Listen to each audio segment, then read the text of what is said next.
We have some exciting news. We've got a broody hen. This is Tulip. She's a black Australorp and she's just over 1 year old, and she is broody as can be. She wants to be a mama so bad. She has been spending all of her time in the nesting box. She will barely leave for little food and water breaks. She's collecting everyone's eggs and trying desperately to keep them warm. She's also plucked out all of her belly feathers, and they'll do this so that they can make skin contact with the eggs in an attempt to keep them as warm as possible. So, man, she's just trying so hard, and we feel bad for her. So, we are going to try to let Tulip be a mama. Little did I know that things were going to go real south, and Tulip is not mama material. But there is a light at the end of the tunnel and a sort of happy ending. So follow along as I excitedly document and narrate our disaster. We don't have a rooster, so our eggs aren't fertilized and can never turn into chicks. But my sister and brother-in-law have a neighbor who has all kinds of poultry, and she gave us 5 of her eggs. They're all different kinds. We have no idea what's what or what kind of chickens they're from, so it'll be a real neat surprise. And we are marking them before we place them under Tulip. Some people say you should use pencil and that you shouldn't use Sharpie because it could penetrate the shells. But she's going to rub pencil markings off pretty quickly with her bare belly, so we just use Sharpie. We just put a little circle on them and numbered them. And then we had to go out and remove the eggs that she was sitting on. I've had to do that every day. She keeps collecting everyone's eggs and trying her best to hatch them. And she is not pecking at me or anything, but she obviously does not appreciate me stealing what she thinks are her babies. And then I just placed the eggs under her and waited to see if she came back and was interested. And sure enough, she was. She was kind of trying to roll them up under her with her beak. And so I left her alone to do her thing, and I checked back a few minutes later, and she had settled right in and was doing her mama job and starting to incubate them. So now it should be 21 days. If these are fertile eggs and they survive, then 21 days from now, she should be able to hatch out some babies. Here it had been over 24 hours, and she had continued to sit on them nonstop. And this is the first time I disturbed her because I wanted to check for any new eggs that had shown up. And there was one unmarked egg. So I went ahead and took that, left the rest, and this was a good chance for her to get out and stretch her legs. I had just given them some kitchen scraps, so she got a nice little treat. And I'll just kind of continue this process of checking for new eggs once a day until it's time to candle them and see if they're developing. I decided to wait until day 10 to candle them because I don't know what I'm looking at, and I thought maybe by day 10 something significant will have formed inside that I, with an untrained eye, will be able to see. So I just cut a little piece of a toilet paper roll to prop on my iPhone flashlight, and I used one of our unfertilized eggs from our refrigerator as my control. So that way I know what I'm looking at, which is a plain old egg that's not developed and not fertilized. And as you can see, it just glows. So that's not what I want to see when I look into our fertilized eggs. So then we went outside and just started candling them one by one. Tulip was sitting on them, of course, and did not appreciate being bothered.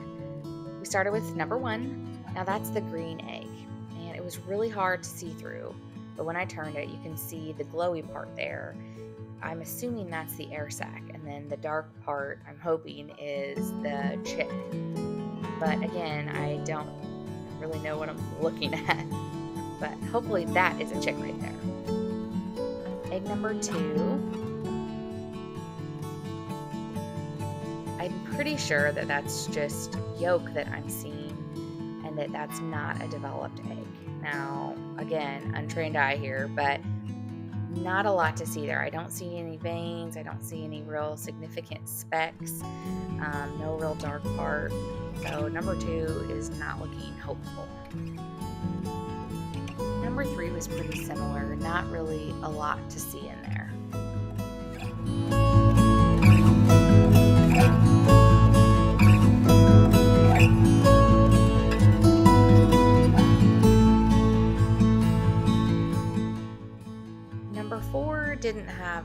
to see, but you could see a few kind of darker areas.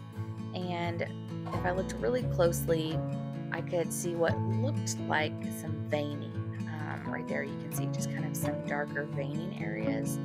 So, number 4 is kind of a hopeful one. Number 5, it definitely had some darker areas, and I could see more in number 5. Not quite as much as number 1, but I felt like I could see there the dark area and then what looks like maybe an air sac. Now, I don't have it on video, but after this, I went out because I just really wanted to see again. And when I looked at number 5, I could definitely see movement in it. I could see some veining and some movement. So, number 5 seems viable.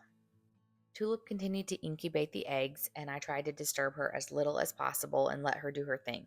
All was going well until we came out one day and poof, eggs number 3 and 4 are gone. Completely missing, no sign of them anywhere. Egg number 5, the one that had a lot of movement and development, had a large pip in it the next day. So lots of cracking where it appeared that the chick was trying to hatch. So we're super excited. Come out later that evening, and that egg is gone too.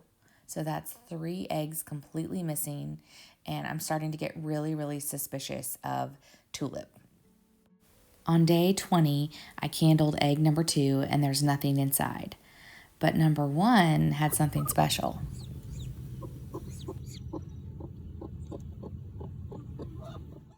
And when I held it in my hand, I could hear lots of peeping and I could feel vibrations. It's definitely a live chick hatching.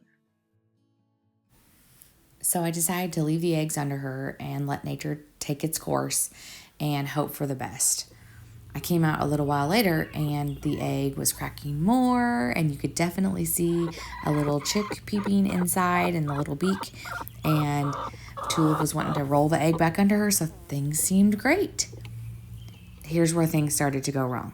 I don't have footage of the next part because it was kind of panic survival mode, but as the chick started to hatch more later on in the day, Tulip violently started pecking and attacking it, and you could even see its little face in the shell was bloody.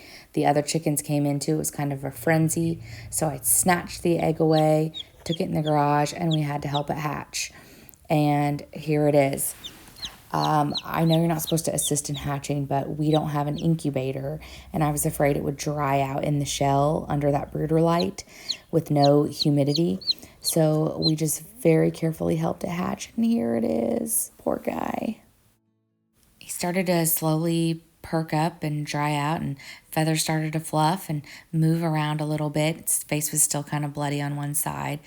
We grabbed a few chicks at the farm store so it wouldn't be lonely in the brooder, and slowly but surely started to do a little bit better.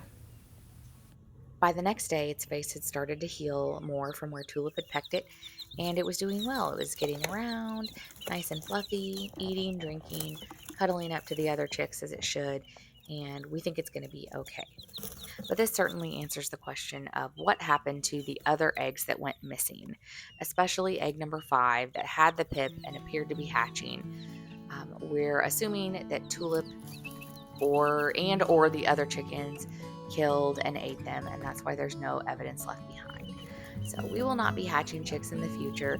It was just too much risk and not enough reward for us, and honestly, a little bit of a sad learning experience. But we're certainly glad this chick is okay. And based on the color of the shell, that light green color, we think it's some kind of Easter egg or breed. Our kids named it Clover because 4-leaf clovers are lucky, and this little one is lucky that its mother did not kill it. We had heard that some hens are really good at nesting, but not good at mothering and can be rather murderous, and that is certainly the case for Tulip and our chickens. So here we go again with chicks, learning as we go. Thanks for watching and learning with us.